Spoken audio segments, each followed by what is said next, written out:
Hello everybody and welcome back to another video. So around about a month ago I posted a video of my 2-hour playing assessment with Chris Brook over at Parley Golf Centre. This happened to be probably the best golf lesson I've ever had. We used the K-Vest and I gained a real understanding into my golf swing and the flaws around it. Whether this be mobility issues, setup issues or swing faults, or a mix of all three, which is actually what it was.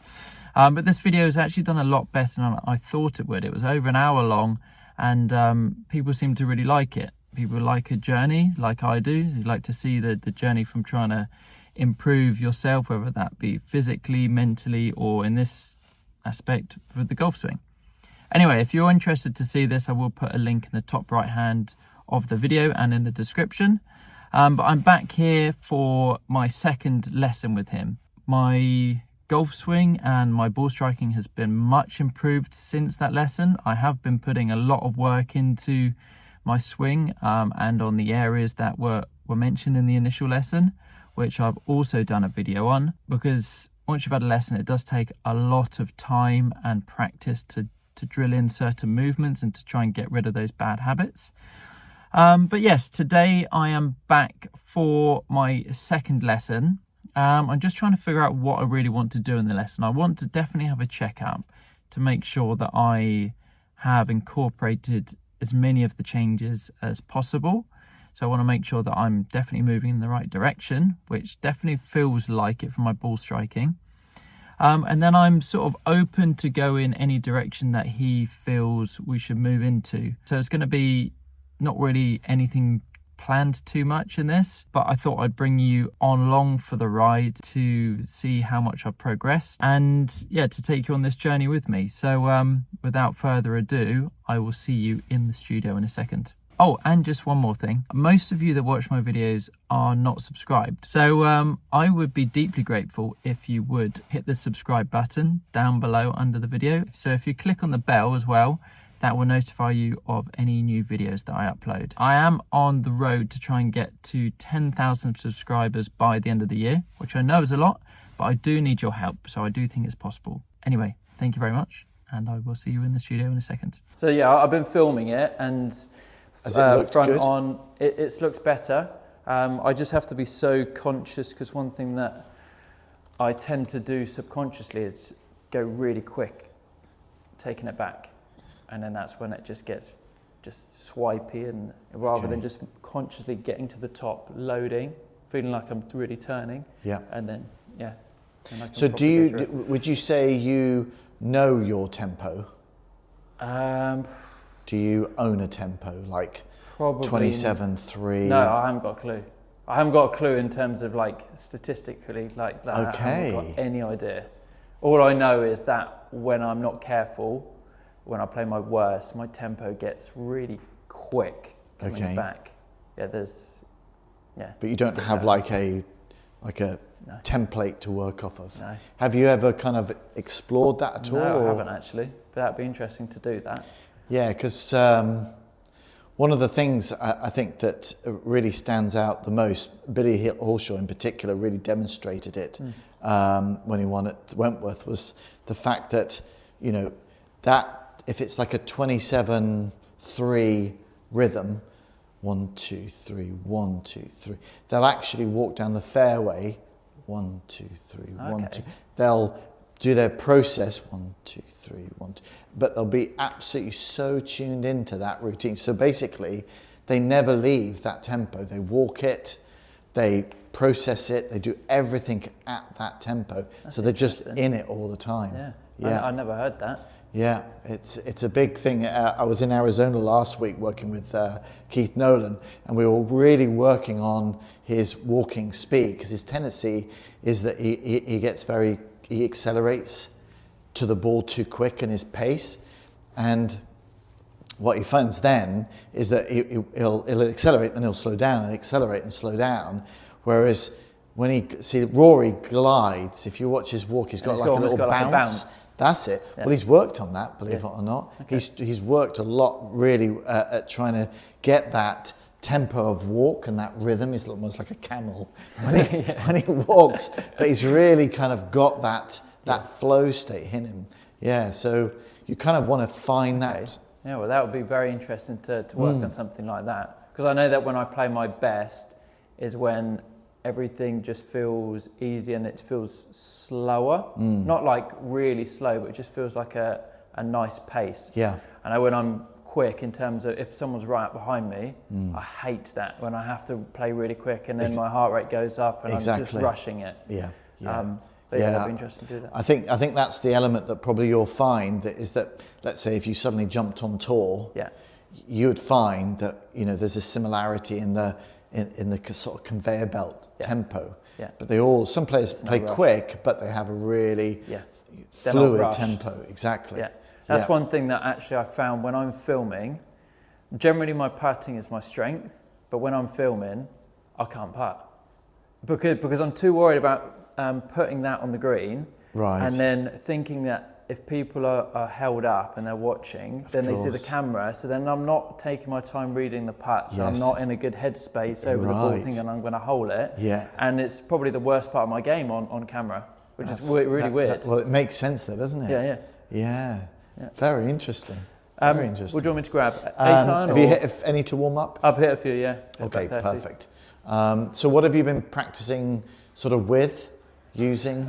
Mix of clubs really. I've just been going through the bag with it, but I'll always start with wedge with just some half swings and then work my way up to, I don't really hit many drivers or fairway woods in terms of practicing with it. I'll do it more towards the end of the practice session when I'll play a few virtual golf holes. Okay. But generally it would just be irons that I practice with. Okay. But I played Pennard 2 weeks ago with a friend who's from Wales up there. Okay. So it's the first time I ever played there, and it's the best I've hit the ball in a long time.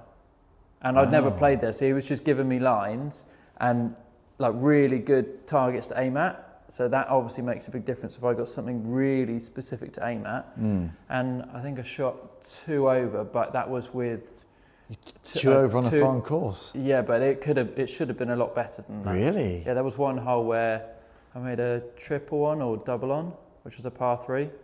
But literally, I hit the front of the green. It's a false front, and it came all the way back down 50 yards, almost in the hazard. I did that 3 times.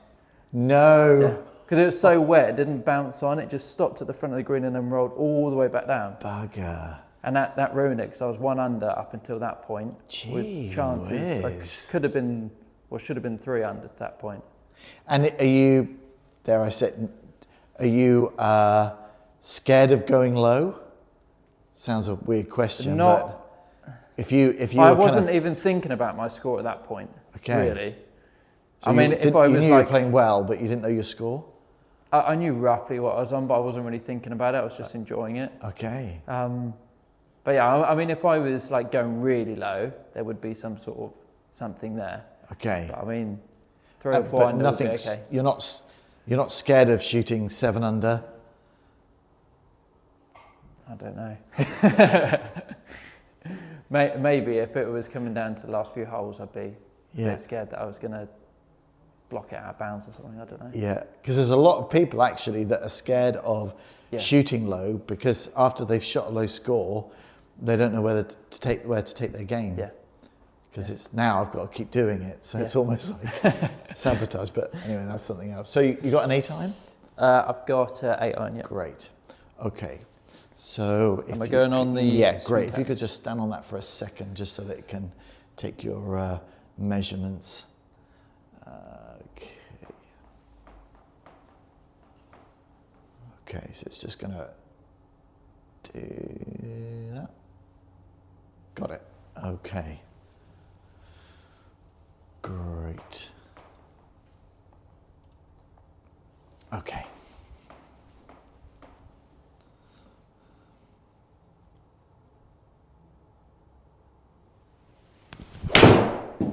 Little foot slip there. It did. So what do you feel like you've kind of almost absorbed into your neural pathways? Definitely the setup, which is the biggest thing, which was like, the biggest change that we made, because we didn't make too much changes in the swing. It was more the setup change, which then was trying to make me turn better. So the main thing is the setup, which I do over every shot, is trying to obviously try and have a straighter back here and then straighter at the top, and then bumping their hips forward and then hands forward here, and then close the shoulders off. But I don't know if I'm doing it too much now. I have been looking in the mirror and it's a bit difficult to see. Yeah, it's one of those hard ones because as soon as you look behind, you're then closing even more. Exactly. So, but in the videos, it seems better. Good.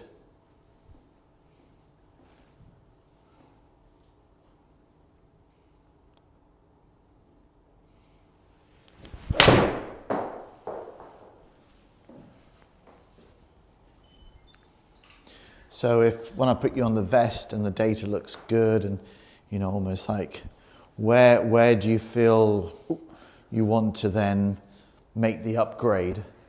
What do you feel like? Because obviously, you know, there's repairing, which is kind of what we did last session. So we'll look at that today. But if you wanted to like, okay, if that's all repaired, where do you feel like you want to, what do you want to get next? Well, I mean, I still feel a little bit, my tendency as a bad shot is still that swipey one, where it still feels a little bit like casty here, and then it sort of swipes across it and it goes sort of like that in a way. Okay, so it's a bit of like a fluffy bunny sort of. Yeah, which I think is still the old swing creeping in because it's not fully changed over just yet. Compression wise, do you feel like you... I'm definitely compressing it way better, but I'm very mindful of trying to keep that lag feeling, because before, straight after the lesson of the first 2 or 3 practice sessions, I was definitely flipping it. I was getting it here, and obviously with the new setup, I was going really high and weak. And is that a past problem? Maybe, yeah. I think that's creeped in a bit more, especially because I've been doing a lot more short gaming over the past couple of years, trying to release the club a bit, and then obviously that's creeped into the iron play. So your ball flight tends to kind of like launch up a little bit. It was the first few practice sessions after the lesson, and now it's definitely started to go a bit more forward rather than up. And how have you changed that? What have you felt like you've done? Just trying to feel like my hand, like from the top, that my hands are coming, like holding on to the angle a little bit more, and then at the ball, it's just trying to feel that angle with my right hand a little bit. So how do you feel as though you generate that angle? You mentioned like hold it. Do you feel like you've set it at the top and then you then hold it? Yeah. Okay. Yeah. I feel like you get to the top, get that angle, and then hold there. Okay. So you're intentionally putting forces that way? Yeah, that's the feeling. Okay. I don't know if that's right or wrong. It's just how you feel it. Yeah. Okay.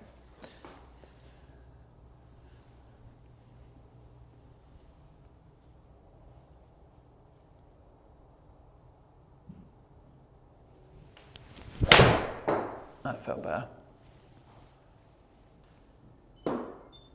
It still has that slight fade tendency. Yeah. Because straight after the lesson, I was hitting much more of a draw. I don't know if I've suddenly got used to the new setup and I'm much more my natural path, which has always been a bit more of a fade. Yeah. Or if I've gone back towards my old setup, I don't know. So you feel like it's possibly setup related? Potentially, because I still feel some of the time that when I'm stood over it, it feels like it's going to be a little bit across it. Okay, and that's the feeling of the body going like working left? Yeah, it feels like I'm like this. I know I'm not, because I'm trying to keep my shoulders a bit more closed or square. Yeah. But it feels close to me. So do you feel like your club path is kind of controlled or influenced by what your chest is doing, i.e. right, so you're... More my chest rather than my hips. Okay, so you feel that if your shoulders are going that way, your path would go... Left. Yeah. Okay. Because one thing that I did work on in the past, more with driver, was getting to the top and feeling like my back moves towards the target before I turn, and that helped me move my club path more to the right. Okay. Interesting. Okay. Right, let's suit you up. because it's always not really, it's kind of, for me, it's important to delve into how you view the sort of like the mechanics through maybe an abstract feeling or thought, and is there a bit of fear then towards like clearing your, like letting your chest open through the sort of like the downswing? Yes. Okay. Because I would, in my head, if I'm going to open it, it means that it's going to like spin out. You spin out and go way left pathwise. Okay, so you're trying to keep your shoulders, what would you say at impact, sort of like square to your feet at address, or are you trying to be? I probably don't think too much about that, but yeah, if I'm thinking that I'm going to try and open them a bit more through impact, then in my head I'm thinking that that's going to be, swiping way across it. Yeah. Okay, if we can. I don't know if that's tighten that up. This one wants to be really sort of pulled really tight. Yeah. Great. Yeah. But one thing I really struggle with, especially this is something which happens a lot at Hamptworth, is a downhill lie, and downhill with side slope. So that way and that way. Okay. I really struggle with that shot. With any club? Yeah. Okay. And I get a lot of those at Hamptworth. I'm just going to take that off. Great. And what tends to happen as a result of that shot? If I hit it good, then and I'm aiming correctly, then it tends to come up short. Okay, so it doesn't direction-wise get too damaged. If I miss it, it's going to be right. Short okay. Right. And that's because it's cutting that way or starting cutting. that way? And when I look at it, I get really steep and really across it. Okay. Which I know is going to happen a little bit more on that lie, but with my older swing, even more so. Yeah. Okay, so we're going to load this, calibrate this up. Okay, so to do the calibration, just take the club like that, lay it flat against your legs. You want to be about shoulder width apart, and then you just want to be standing up dead straight. Super. And I'll just buzz that. Great. Okay, and then when you're ready, I'll say go and you hit. Okay.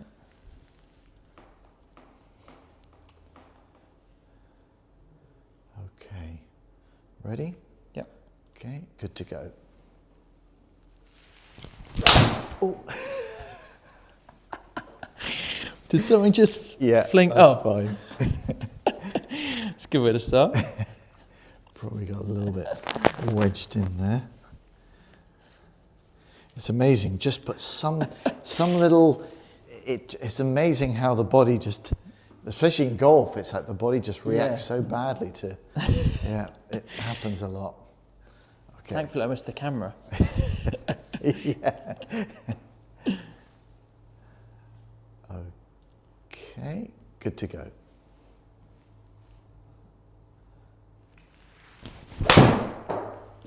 Okay. A little bit off the bottom. Okay, let's see what we've got. Okay, so alignment first. So very square. Pelvis is 1 degree shut, fine. Shoulders are nice and square at address, excellent. Okay, still a little bit of posture. Okay. We want that to be sort of 20-40. You're going a little bit, so you're still 14, okay, and then 51. So we need to kind of bring that back more. Engage that up a little bit more there. It might be with a 5-iron a better posture than the 8-iron. You know, if you went into like really microscopic detail, would be doing every single club. Yeah. But if we kind of like just baselined it on the sort of short iron, then that still needs a little bit of attention. Although this is always the interesting thing. If I bring that last one up there, it doesn't show, does it? No. You know, that does look like a flat back. Yeah. but it's just picking on the fact that the sort of the tailbone there is a little bit underneath. It's tucked. Okay. This is looking better. Yeah. But if we could just lift a little bit this, more. just a little bit more. Okay. So pelvis turn 40 degrees, good. Not too much lateral movement in the pelvis either. That's very good. Upper body turn, very good. 95 degrees against a 40-degree upper body turn. So that's very good separation. Time, I think. Yeah. I think it was in the 70s last time. I mean, you were literally shaking, weren't you, at the top when you were trying to And get I've been to that doing place. some mobility stuff because when I could only move my hands like that much, I mean, I still can't get all the way to the top. I can get way more than before. Brilliant. Brilliant. So that's that overhead deep squat. Yeah, against the wall. And then I've been trying to loosen my lats up a little bit. There's still a lot more work to do, but it's definitely improving. Well, I mean, the fact that you've got up to now the 95 mark, which, you know, according to their database, that's over exceeded, but that database is so wrong. That's after a shank as well. And then what's really good is that having turned 95 degrees, you've then ended up 24 degrees open with your shoulders, which is quite a lot compared to how far you've turned on the backswing. So if you had 74-24, well, you know, you can see where you could get there. But now that's like, 119 degrees of turn, really, which is fantastic. And the pelvis, 40 degrees of hip clearance. So definitely, you know, even if the posture says that it's not quite right, it's still obviously making a significant difference. That's good. So pelvis position, 14 degrees, ideally 20, so we need to pop that out a little bit at impact. Pelvis is tucking under. At impact? Yeah. Okay. So we're not kind of holding that. Just a little bit like early extension. It is a bit of early extension there, At address, I did notice that your pelvis at address is slightly kinked still more that way. Yeah. So rather it needs to be there. kind of pushing more. So it's still at address a little bit sort of tilted to the right-hand side. Okay. So we need to kind of just readjust that. That explains a little bit why I still feel like I'm going to be going left then if I'm a little bit that way. Exactly. There. Exactly. At address, we know your upper body bends 51. At the top of the backswing, it's 39. So according to that, you've come up out of posture, but actually you've come back into good posture because we're talking about 40 being a good spine angle. So, and then you return back to 55. So there is kind of like, you know where the good spot is, but you know you have to go back to the bad spot. So there is a little bit of like Glaswegian kissing, that sort of that downswing there. So ideally, again, I think if we repair that, even if we got it into like 45, I think that would stabilize at 30, 39, and then we'll be in a good position there. Okay, so from a sequencing, much better. Your pelvis is definitely firing first and leading on the initial start of the downswing. It's if we take the club out of it, you can see that the pelvis rotation is leading the upper body rotation to about this optimum position here, which is about halfway through the downswing. So we want the hips to lead to about halfway down, then begin to decelerate, which is what they're doing, up to allow the shoulders to go, and then ideally we want the club to kind of come underneath and obviously peak late. Okay. It's slightly overtaking and dominating a little bit in that movement, but I feel that partly is probably because of that perception of, or that belief that you can't use your body on the downswing for fear of that sort of out to in path. Okay. But I want to kind of like encourage you to turn a lot more, but knowing that the path will still be in to out, and I'll explain why we'll do that. So let me just drag that over here. Okay. So yeah, I mean you can see there. Much better turn than last time. It's huge, you couldn't isn't see it? my rear shoulder. It just wasn't there before, was it? Okay. That's it. That's it. That setup is very different already. It is, isn't it? My ball, well, I know that was with the 5 iron. Would you say my ball position's a bit far back? A little bit, a tad noticed back. that. Yeah, yeah, yeah. I mean, you can see that you've generated more side bend Yeah. in your shoulders at address there. That looks a lot better. Yeah. Okay. But yeah, it does look like the ball position's crept back a little bit.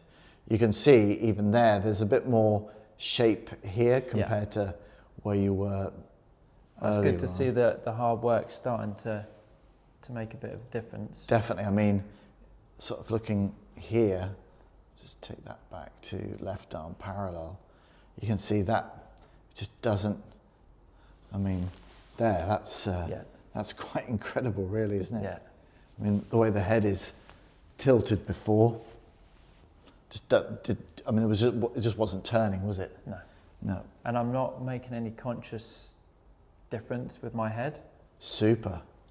So you're not aware of that then? I know I used to do that, and I know that's a tendency for my head to go this way, but I'm not consciously trying to think to square my head off at all. Okay. I think maybe just the setup changes, put my head in a better position at setup. I mean, that looks very, very athletic now. Very athletic. Almost like, those 6'8" kind of stick guys on tour, which like bomb it like 130 ball speed, club speeds. And that'd be nice to get up there. But it has that sort of, that's a huge change, isn't it? Massive change. Yeah. And I like the depth as well. I like where the hands are at the top now relative to the heel. You can see there it was just ankle before. So you've got so much more depth for that backswing. That looks like you've really wound it up. Yeah. But because you can see that you're kind of more rotated sort of towards this right leg, it kind of explains why now how important it is to get the body allowed to have permission to shift left and rotate hard. But at the moment, obviously, there is that thought that if you do that, you're going to wipe across it. So that's the bit kind of I want to do today. So good shift of that lower body, nice and early.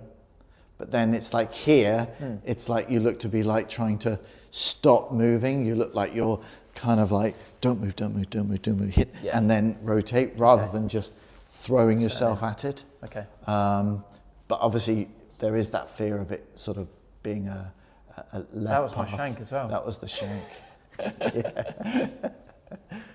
All those good positions on the hit shank. Fair.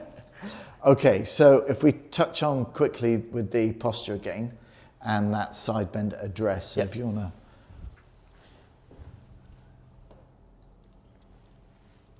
Okay. So I need to feel that first. That's right, yeah. And then that bit.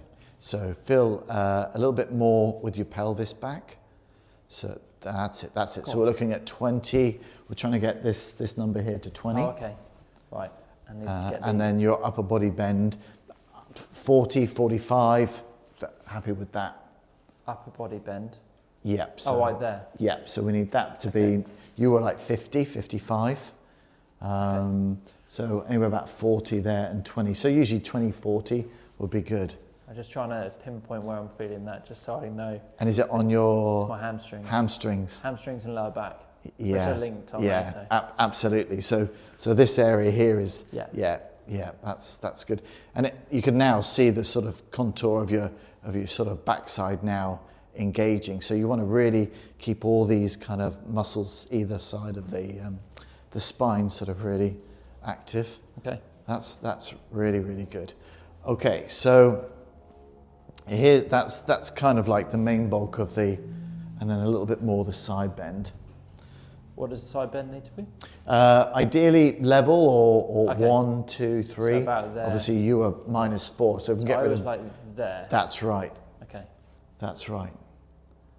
Excellent. And that ball position now looks a lot I've moved that better. up a bit. Yeah. Okay, so let me jump on board now and kind of tell you what we're wanting to do. So, a lot of the time, the fear on the downswing is that if we're afraid to kind of rotate our body, because there's this element where we feel at the top of the backswing that if we rotate early, i.e. pelvis, then shoulders, then the hands are going to come out. The thing is it's actually okay for the arm to come out. Okay. You don't control the club path through the arms dropping down. You can let the arms come out. If you also maintain the side bend, so if you get good proper side bend through it, that feeling of coming this way, i.e. turning, but with side bend, also again, eliminates that over the top feeling. Okay. So when we're trying to turn, we're trying to turn sort of in that side bend position. So it's not a horizontal rotation, it's got a little bit of a tilt to it. Okay. So we bump the hip a little bit left. Obviously we're in side bend, we rotate back to the top, we shift the hips, and then we rotate round. But the thing is that, so club path, swing direction, is really influenced by the gap between the wrists. So it's really important, and in your case, you have too much gap in between the wrists. So if you can imagine, if you had Velcro straps, one here, and we sort of like put them together, rather than getting the squeeze higher up, so in the elbows, which unfortunately if you put the ball in between your elbows, what you do is you tighten up, you engage your lats, your pectoral muscles too much, your deltoids, and that's why people can't like swing that impact ball or that ball between their arms very far, because they've engaged these muscles. What we're trying to do is we're trying to get the wrists to be together, and then to allow, almost like I would go as far as saying, to imagine like you're gripping the club here, not in the fingers. Okay. So the connection, if we talked about this kind of like this triangular shape, what we're looking for is we're looking for the triangle to start from the wrists and not from here. Okay. So in the swing, we're allowing the wrists to be what some tour players call noodle wrists, where the wrists are very floppy. So the actual connection, the link, the unit starts from here. Okay. Which, if you pinch the wrists together and you keep them together, that then forces the elbows, then the funny bones to point in, which is great. Then it makes the scapulars, the shoulder blades, sit in a better position. Your arms get in front of your chest a lot more without having to do it from your elbows. Yeah. So a lot of people do that. Yeah. Which is kind of almost trying to get in the right position. However, you need to engage it from down here. Now, when you talked about like holding the lag, you don't need to hold the lag when you've got noodle wrists, because what basically happens is that if you let the wrists hang, what would happen is you'd get this, what would look like a lag drag, meaning that when you take it back, if your wrists are clamped together, then the club would essentially float back. Yeah. And then as the club gets floated back, what happens then is that you use your body to load the wrist on the downswing. So you don't actually have to hold the lag, you have to actually generate lag. Yeah. And if you can become what I would class as a downswing loader, where you load it on the downswing, there is that element where, it's considered to be, timing, accuracy issues, blah, blah, blah. But that kind of really doesn't apply or gets kind of like eliminated when you keep these really in contact. So in your case, you've got too much gap here. And then what happens then is that as you start down, it causes this to happen. And this being your wrist goes into extension, because the way the body works is that if I turn my body this way, what happens is that the action makes a counter reaction. So Newton's sort of law of physics, equal and opposite. So you get this motion going in. Okay. Now, to eliminate that motion, for example, on the hack motion device, it measures if your wrist is going into flexion, extension. Yeah. So most of the time, when people drive their body, they get this massive slice because it's creating this torque effect. But the way to get rid of that motion is to clamp the wrist together. Okay. So although it looks as though I'm bringing my arms together, which essentially I am, I'm actually clamping from here. These are actually really soft. They look tight or straight or locked, but actually they're really floppy. Okay. But I'm putting the pressure here, so I'm exaggerating it there to show. So as I swing the club then back there, if I keep this together, what happens is that my wrist, because I'm pushing or essentially holding this into that left sort of pad of the grip, what I'm doing then is I'm forcing the wrist to actually go into flexion. Okay. And when the club goes into flexion, the club path goes in. Yep.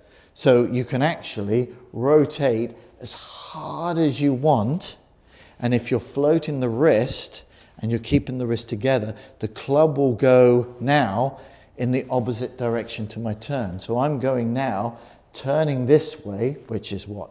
Anti-clockwise. So this will go clockwise. The club gets behind you and you can just keep turning without the fear of the club coming outside. Okay. So the actual magic move simply comes from the wrists being locked together, this being loose, and then the body being very kind of like willowy, like as if you're kind of, doing a battle rope or cracking a whip or something. Okay. So this is game changing. Very interesting. This is kind of like... It is game changing. And it makes a lot of sense.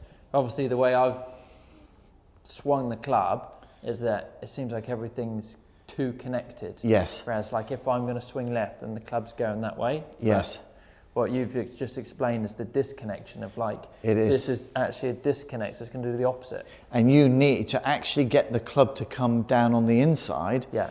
You need to actually open up really hard. Okay. So it's totally paradoxical because you'd think that would throw it out. Yeah. If you've got the right area kind of like locked together, it will do the total opposite. Okay.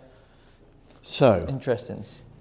Okay, so let's kind of just give you that feeling. So that's where I am normally. Yep. So the next step would be to put that ball in there. Okay. Now, we're trying to feel as though the sort of, if there was like the Velcro straps that are binding you together, are about from here down, so here and here. So you're not trying to pinch this, although you'll feel like you are pinching here. Yeah. It's this pressure that you're looking for. Okay. What we're looking to do is we're not worried so much about here, but here. When these come apart, it's game over. So we could say that this area here, your hands, even your wrists can be droopy, so you can really... That's one thing that I've noticed straight away. My hand pressure is... It's gone. Yeah. Great. You want it to be literally like it's that. Yeah. Because what we want to do is we want to use the body to load the wrist, which if we're too tense, we won't let it happen. Yeah. Okay, so what I want you to do now is I want you to focus on, let's say, the grip being here. That's the grip. Okay. That's the grip, that's the hands there. So what I want you to do from there down, I want you to be really limp. Okay, so we're going to sort of get those elbows probably pointing each other. Good. We're going to get that posture now right. Great. Okay.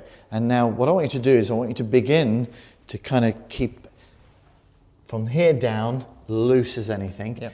And I want you to focus on moving just the ball back and forward. Okay. Good. Now, what I want you to do is I want you to get like a wavy feeling going on. So I want you to feel that as you swing, as you turn back, I want you to feel like the club floats backwards. So I want, hold that there. So I want you to feel that as you turn, so now begin to turn the body that way towards the target. I want you to feel like the turn of the body makes this happen. Okay. So it's the turn of the body that makes the wrist load. Great. Okay, now you need to get more sort of wavy. That's it. Make the body bend the wrists. You don't want to bend them at the top, so you don't want to bend them, although they will bend. Yeah. I want you to try and feel like you bend it. Bend it when I turn. Through the turn of the body. So you want to keep that really, really pinching. You don't want that gap to kind of increase. Great. Now, because we don't want the wrist to unload, you need to keep turning to keep loading them. Ah, okay. So when I stop turning, that's when it's going to unload and flip. Correct, yeah. Okay. And we want them to load up. And by them loading up, the club is actually going behind you. Okay. So therefore the club path is going to get more and more and more inside. Okay. So you'll be more having issues with the path being too much into out through turning too much. Okay.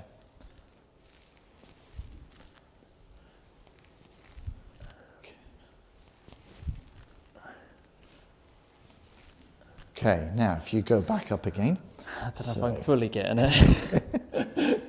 It's a completely different feeling. Yeah, so I want you to feel like it's dripping honey. Oh, so I want you to feel so even more like that. And then that arm straight. So, and this here. Now, as you then start the turn, great, and then back again. Great, and turn. Good, that's it. Am I turning with hips and shoulders? Everything. Everything? Everything. Okay. Yeah, that's it. Great. Super. Super.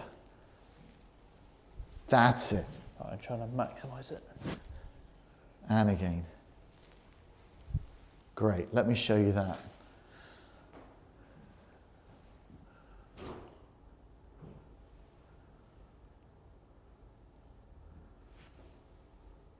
And that's like Tony Finau. Look out! I mean, that's going to be like club path of 28 degrees into out, and yet you're turning. Yeah.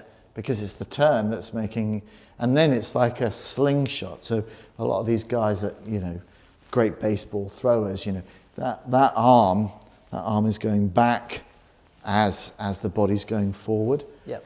And that's what we've kind of got a massive sort of. So if we end up getting sort of 1/10 of that in the golf swing, that's just going to be, and then you won't have, because it's not swinging left, aka chopping left. Yeah. This is turning with the club going backwards, as opposed to holding it. Yep. And then with the forces of the body sort of enabling the wrist to go back, you're loading that wrist up to then absolutely kind of release it. Yeah. Okay. Okay, but that has to come from that binding sort of sensation. So you want the floating to happen sort of here, but when this is kind of like separated, it becomes kind of more from the elbows, which then causes. Yeah. Okay. Shall we try one? Okay. Let me try and get that feeling again. So with the new swing with this, will I still be getting here? You'll be feeling, but in reality it'll be more like less over exaggerated. You could look up on YouTube sort of lag drag. I don't know whether that might come up, but basically the feeling of dragging it back on the backswing. That might pop up and there'll be sort of maybe different explanations on it. But yeah, it's for you, it'll be the feeling of like the wrist just being very sort of limp. And then I've got to really feel this over exaggerated. That's it. To be able to then. That's it. Okay. So typically you'll thin and top loads because of the plane being so shallow. Yeah. The club path will be so inside. Okay. Great. It was a nice camera. Okay, so we'll just do a kind of like a easy one to start with. Okay. Okay, so bottom out. Great, chest, perfect. And then the left hip a bit. That's it, got it. Okay, good to go.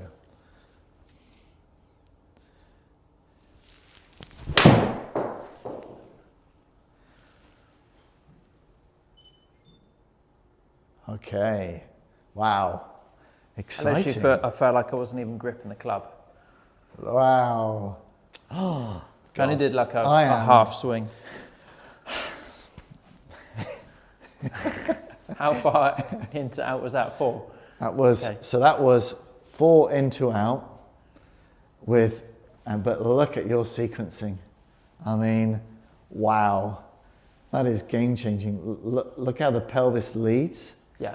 And then look at the separation between the pelvis and upper body. And now the club, rather than kind of being up here, it actually tried to actually start and lag back. So before, where was my club going? So Like your above brown everything? line would be kind of over here, Okay. sort of going upwards. So we'd be seeing it sort of here. Yeah. But now it's kind of almost in second place, but can you see it's running kind of parallel to your shoulders? Yeah. Meaning that the degrees of rotation are actually very similar. It's not that this is working quick, it's actually just working slightly ahead, but in tangent with it. And so where ideally do I want to get to eventually? If we could get this brown line Yeah. to be just underneath it, so it was just trailing as opposed to kind of working in harmony. But I mean, that's a phenomenal change. Let's look at the turn. So 40, 90, but look at the hip clearance. It felt like I was trying to just do a half swing just to feel it. Crazy. And you got 90 degrees of upper body turn. Okay. But look at the body clearance, 56, 41.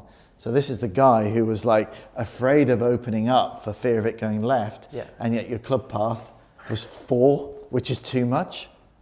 It's too much in, 2 out, you know, because it's just going to potentially miss left too much. Yeah. So that means that you've got to turn even more. Got to turn more. Yeah. Okay. Yeah. So you actually got to be turning more, which chances are it will then be a little bit like 5 or 6. Yeah. And then you need to turn more until you get the sort of like the tension right, so that then it brings it round a little bit. So, I mean, the fact that you're able to go from sort of like 39 degrees of hip turn at impact to 56, and yet the path is straight. Yeah. You know, it shows that you can actually just rip your body through it. But that's the bit in my swing which I feel like I've got loads that I can give. Yes. But I've always held it back because of obviously the fear of the path. The fear of it going too far left. Absolutely. So that's you. So this is you feeling like you're dragging it back.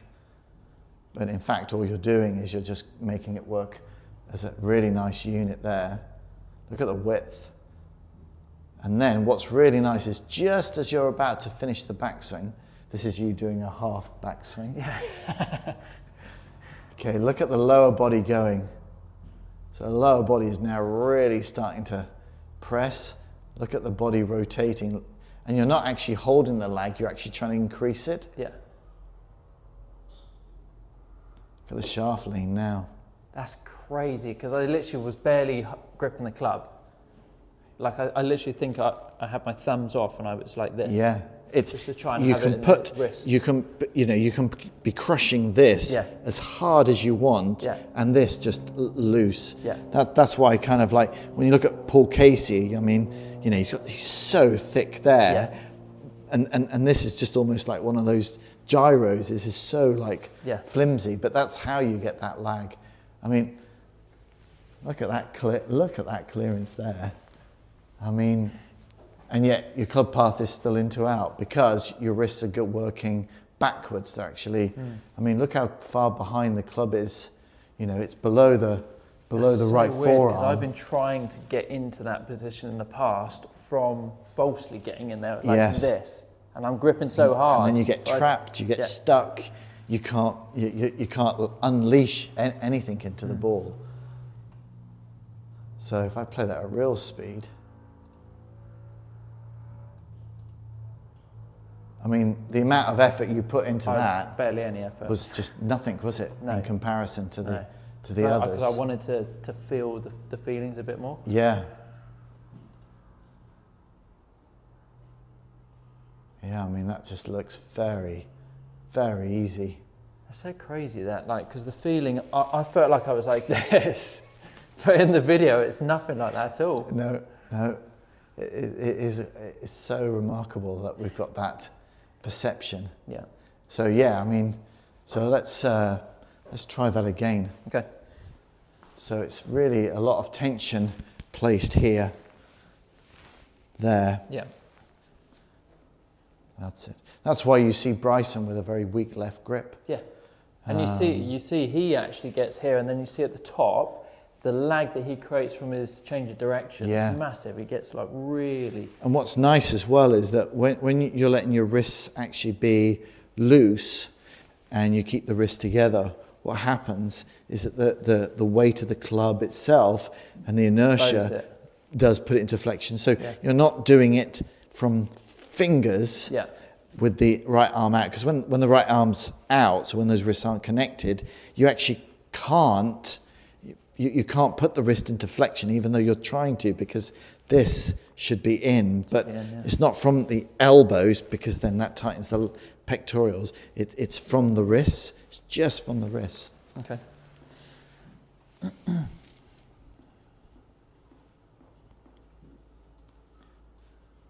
Okay. So 48. Okay, that's good. Pelvis is great. Side bend is good. Okay, good to go.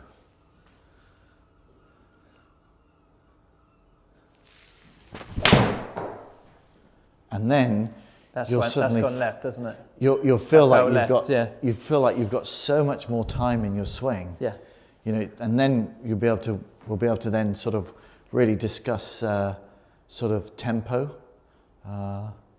So with that going left, was that because I didn't turn enough left? You didn't keep going. Yeah, okay. Yeah.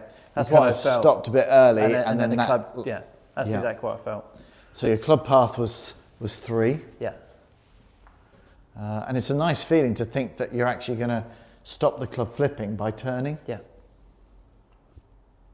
Nice takeaway. That looks really, that almost like suits your style. Look at that impact. Look at the hip clearance there.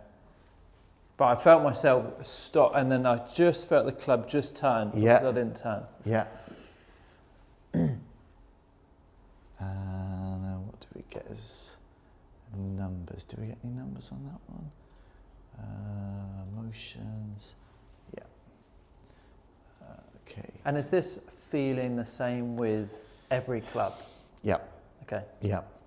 And this is where then, you know, when you're making these more active, more involved, then it then obviously then affects what type of weight of shaft you have, how you load it, because where you'll be loading it more on the downswing, the shaft profile needs to accommodate that. So typically, again, having more of the butt stiff, slightly more flexible, like counterbalance shafts, like Modus shafts, you'll be able to almost like feel like you can blend the shaft sensation of the bend with the wrist. So it will be like the wrist will float and you'll feel the shaft float, and it's like a ripple effect. You'll get it to, you'll be able to my actually... shaft is going to be completely wrong then. Yes.